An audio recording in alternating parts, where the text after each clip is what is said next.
Kaini aise ani thokna ozana hari du maina ahan bagi sidi akoi gi Manipur dagi Meitei Pangal se Mapan lamda maru oina chatkibagi matang sima ai first hapetang panjagi am tiantakna maru oina khoi dum khange Meitei Pangal Meitei budin yam ngalle chatkibase Meitei gi chatkibagi wari di aina yamna pandragasu samna harabada koina Burmese singa Assamese singa adagi ningthaurel haitare kasarga ade tripuragi ningthaugi family ga akogi matrimonial alliance haitare ne ningthaugi masien gi launa leinabagi pot ama yam chauna lei ai handak assam da chacharui assam da khun ani lei akogi kaurangi ni karisina akogi maharani sina akogi ma mayum ban bada pukiba manai masan mayam duna khunda han ki balam ni na handak chacharui aduda su khun yam chauna lei adu maina akogi kari haitare akogi ningthaugi macha masu thajaki bada akogi manai masan mayam ama puraga mafam duda leikibagi khunda kibagi wari maitei gi yam ngalle adudi 1819 gi chahi tare khunda kogi mamangda akoi khunda kibagi wari leire aduga Meitei Pangal di maru oina 1819 aduga 1826 faugi akoina Khandariba chahi tare khunda kogi matamda satpan oigani haibasina mapung oina I thamjage aduga tasengna mamangda akoigi puramba yabagi wari su dum phangi aina handak thengna jabase recently yamna ngakpa mana 1819 gi mamangda along paya khoina maru oina ai amakhatang example amakak pirake 18th century gi loiramdai oramgani 1785 radwai chaurakpa sok tu di chimpa pudre madwai da along paya na laaga akoigi impan mayai sida polo ground da numit mapan nira kaino leiramaga akoigi ot nairakpagi akoigi along paya na Burmese ki ningthausina madugi pot ama aina thengnajai ado mayam su dum khangba yauramgani paba minati aduda mayam ma puki Manipurda 1819 gi mamangda Manipur macha mayam lan phawaina puki aduda pangan yauramgadra haibagi chingnaba ama aina sum phaujai karigino haraga Syed ki family akoigi sagai haitare Syed khara akoigi makoigi article da kai haitare Burma dagi akoigi makoi se akoigi sufi gi sen gi type da worship tawi habagi akoigi kai haitare worship maksu nate mase akoigi pir akoi Bangladesh da diam leidana piri tradition gi mawong da leiba makoigi suron leibagi aduga 1826 yam ngakpa mana Burmese nupi amara nupa manara kaino ibagi tharakibani MCS officer ama Manipur gida magi through dagi aingonda amuk tharakbani masi amta naine bi oina ado mi se irang leikibadagi Burma gi irang leikibadagi akoina contact phawna gidre ada yamna ngakpana akoigi treaty of Yandabo tawba matam sida Syed ama akoigi Burmese ki representative oina yawi haibagi document se aingonda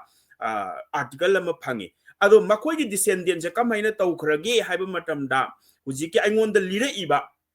misina haibada makoi se America da loina ayamba shift tawkhre hai ai contact tawnaba kanna hotnai makoigi masjid ama lei hujiki Syed Chingi haitare masjid ama makoina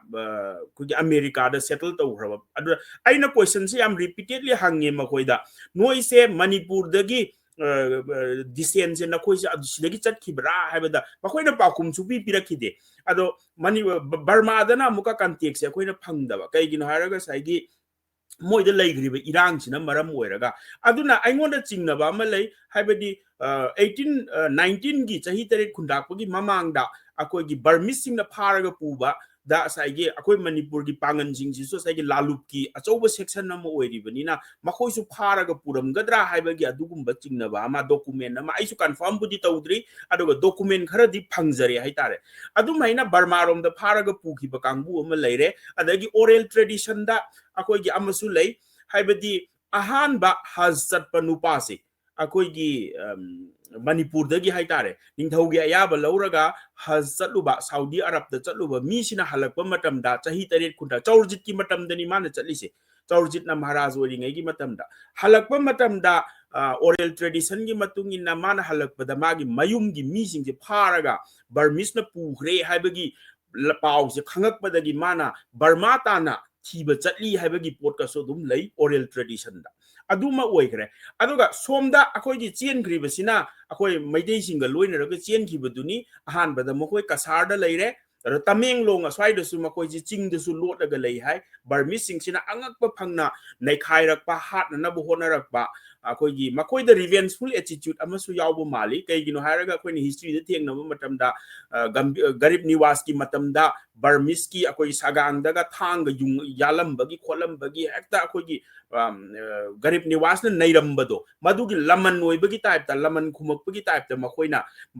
maitei haba natraga manipuri haba tampak ta leiriba jati singse masi muthat khrage haibagi pot amada afang hat pagi wari mayam madudi koi swai di li nei mapanda di khangde kai gino hara murok tharaga yum manung da thong lonjalaga hat li gaina barmis na de nungpak ta angang je tharaga hat li gaina adagi yairi lengaga puki gaina makhubak ta khutlaga kogi yairi sina lengaga puba adagi ahan sing sina makoina kanar roidaba sing sina hatu ambagi wari adugum bagi wari mayam ama thieng nei aduga manipur gi history dadi kwai tamthiba phase haitare ko manipuri singna face toba ada chauna face tori bese maitei amadi maitei pangal ni tampak ta leibani ado makoi se pulap chenmin nei chen bese kasarom da chele kharana barma rom da pharaga pukhre ada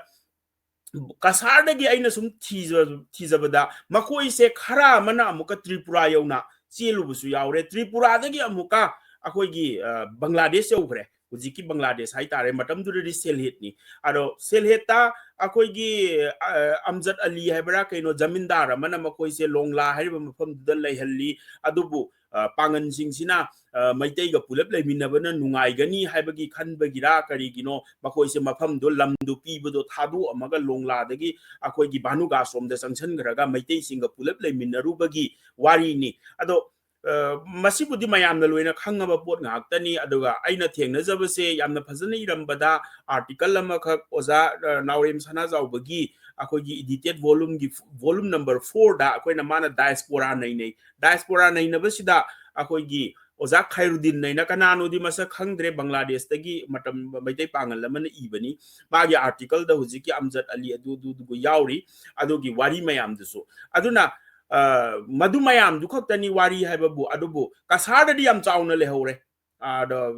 gambir sing na ko na thangda manipur gi tampak se burmis ta thokraba matungda amu hana kawi hai kawbada mayam amabudi lae atai di loina mak asomda leiragi na lehobuduni ada aina khanbada maswaida kijiktang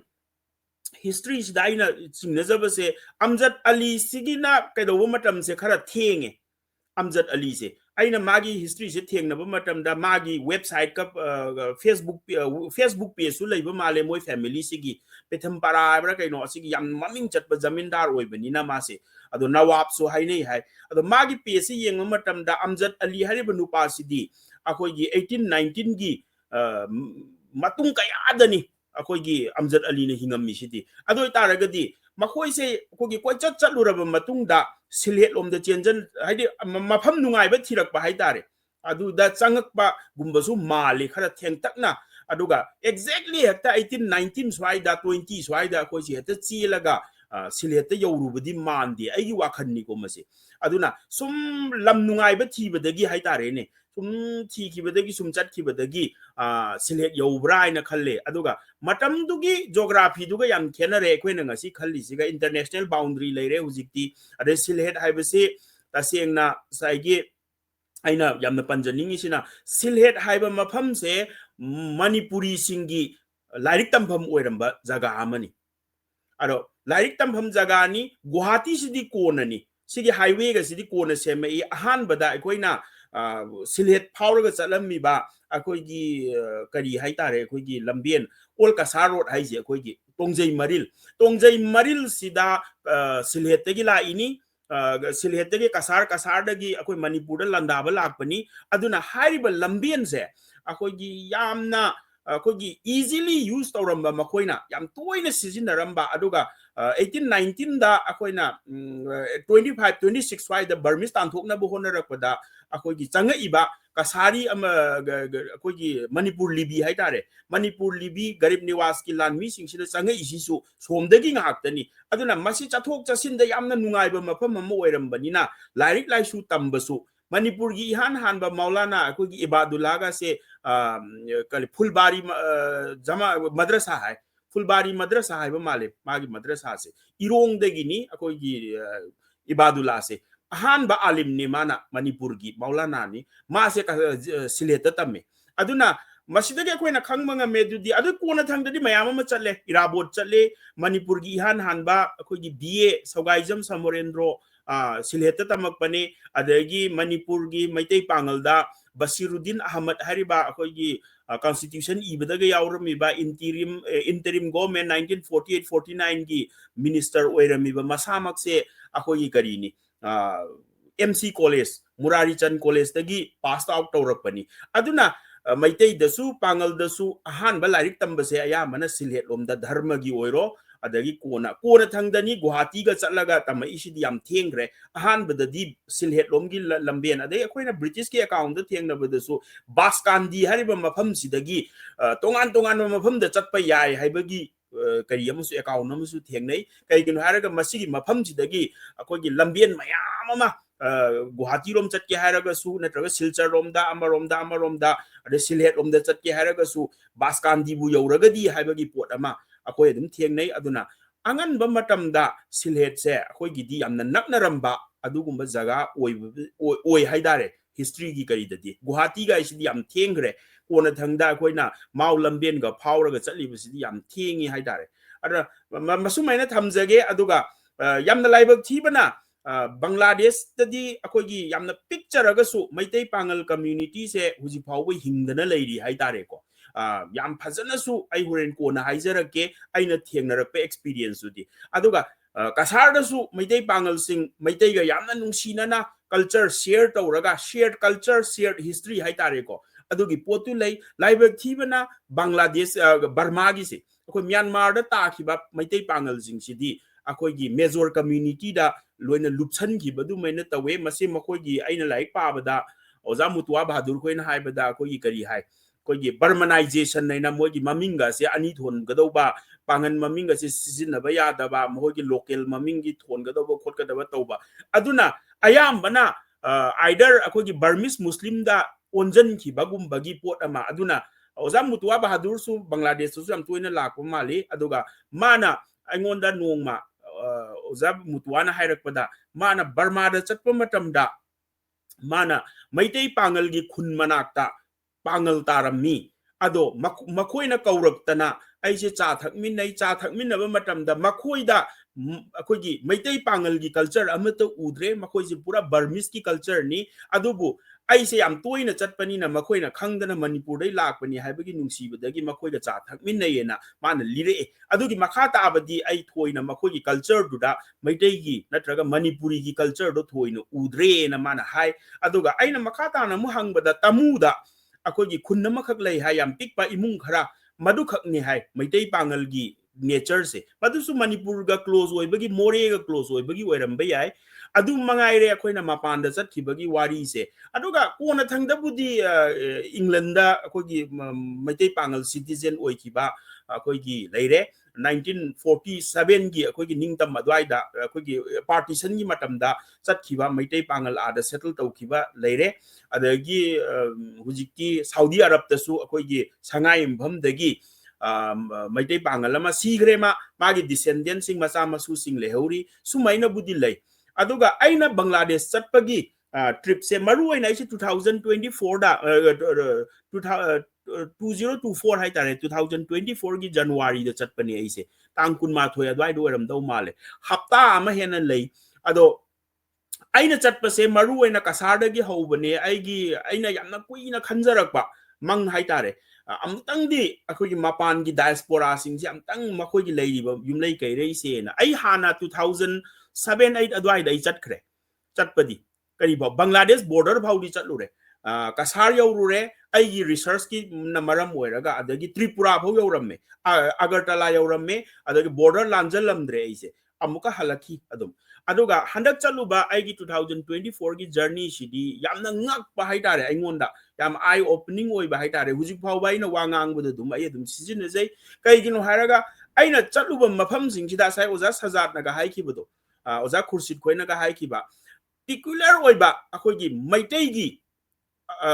Pangan Meitei amadi Meitei Pangal singi not ki oiba akoina ukidraba phanek to oirasu asai khudai do oirasu adagi furit asang ba akogi Punjabi shirt ka hai swai dadi thaina pangan nupi singna lilamba furit asang biga do aduga do Tripura dagi haure ina phajana ubase kasarda su ui kasarda su adum ubdi ui aduga Tripura da ina gari se thauraga border manak haitare border manak si yausalakba Bangladesh border yorokpasida labukta chathawi akogi khwangnam asangbaga tawraga phanek tuga tawraga ada yamna pukning nungsiba haitare akoina angko ugidraba pot ama akoi Manipur da sai oza kursit khoina haido yam sathi na modernize taw khore ko phanek to oiro amado oiro design do oiro culture do oiro ngang na sakna bado oiro Manipuri ga se akoina lo li se tasengna akogi yam modernize oi thokra bra ina indi khalle kai gina ga oza khoi som da lo li ba wahi wata mayam ama kasar da ga lon bada yam yawe ari ba lon khara adum thengna jai adu sing du ura kan da akhoi aingon da yam ngak pa phauja ba haitare adagi aina khwai da ga mena nga isina akhoi swai da yamna haina ba haitare ko recently ai function number du su dum hai yam toina khoi da haina ri se kaino hairaga Meitei jati mangkhrani ga haiba gumba adagi pangal na su pangal gi jati mangkhrani ga na pakba pa khajaba ado aina example pi Tripura da mi lising taret khak lei pangan se makhoi na hairak bagi matungin na pangal lising taret khak tani hai luhong ba ma so yaure mafam du da ado sagai ju oile ramme ai sagai oile ramme luhong bam se ada yam lu na taw wari watai sana da khona da ada aina nga lising taret se chahi chani rom sure 1819 dagi hujik pau 2024 pau da chahi chani sujale chahi chani ga supna manga boiramani sigi sida akogi identity crisis su leite mang bu su leite Meitei ga Meitei Pangal ga yamna sathi na nungsina ba mawong da asaigi ai bhowa nga ini asaigi oza sajat khoiga oza promote khoiga lainari ba mari ga se yam sathi na akogi khangna chana ba hakta akogi yumlo na bagi kari yama akoina ubu phangi masigi pot se Manipur da di khara wana thoe akoi community amaga community amagi sakhang mai khang na ba natragana kai dawbase akogi alien gi type ta tongan ba moinu unare akoi swaidadi aduna yamna ngak pa haitare oza khoida uriba dagi aina chatpada su thengnarakpa adagi oza khoigi da luhong busu yaure Adampur da yaure oza masjid na puraga aise luhong ba masu yaholle maduda Meitei Pangal gi luhong bodo aduda setnariba dress lang yam sathina akogi unique oigre akogi hanagi akoi disda amta ugidre madu singdo ado ada loinamak uri haiba tare ko aduga